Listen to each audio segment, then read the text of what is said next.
most investors behave pro-cyclically. They follow the cycle rather than anti-cyclical, as I will describe. And it's essential, in my opinion, to behave counter-cyclically. The cyclical ups and downs do not go on forever. Usually they feel like they will. They feel like there's either a virtuous circle that will make things go well forever, or a harmful circle that will make them go badly forever. But usually that's not the case. Usually we have ups and downs. And 45 years ago, somebody did me the favor of explaining to me, gave me the greatest gift, the greatest regalo, the 3 stages of the bull market. And if you understand this, you're almost ready to become a professional. The first stage, when only a few exceptionally bright people understand that there could be improvement. The second stage, when most people understand that improvement is actually taking place. And the third stage, when everybody believes that things will get better forever. So if you buy in the first stage, when most people don't see a better future, when there's very little optimism included in asset prices, you get a bargain and you can make a lot of money.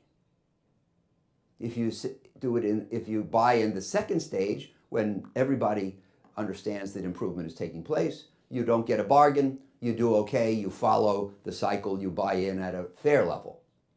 But if you buy in the third stage, when everybody thinks things will get better forever, and when asset prices reflect a great deal of optimism, you pay high prices, which set you up for substantial losses. So the interesting thing about investing is it's not what you do, it's when you do it.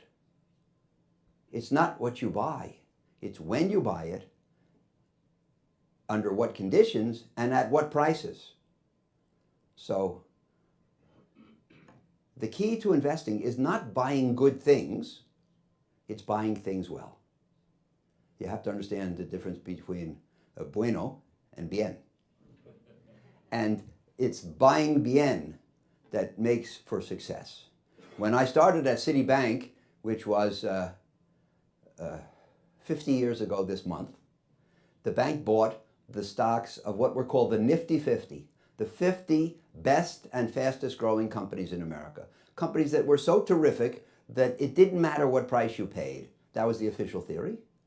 And they were selling at very high prices because they were such wonderful companies. And if you came in and you held them for 5 years, my first 5 years in the business, you lost almost all your money investing in the best companies in America. So buying high quality assets is not the key, because they were buying in the third stage. The key is to understand where you are and to buy assets in the first stage and be careful in the third stage. That's a big part of today's message. So it's important to practice what is called contrarian behavior and to do the opposite of what others do at the extremes, because the others are primarily wrong. There's a belief that things are safe when things are going well. Actually, that's the riskiest thing. The riskiest thing in the world is the belief that there's no risk, since this makes prices very high and sets the stage for bad experiences. We must sell when others are buying most aggressively and buy when they're selling most aggressively. And Buffett says it great, as usual. He says, the less prudence with which others conduct their affairs, the greater the prudence with which we must conduct our own affairs.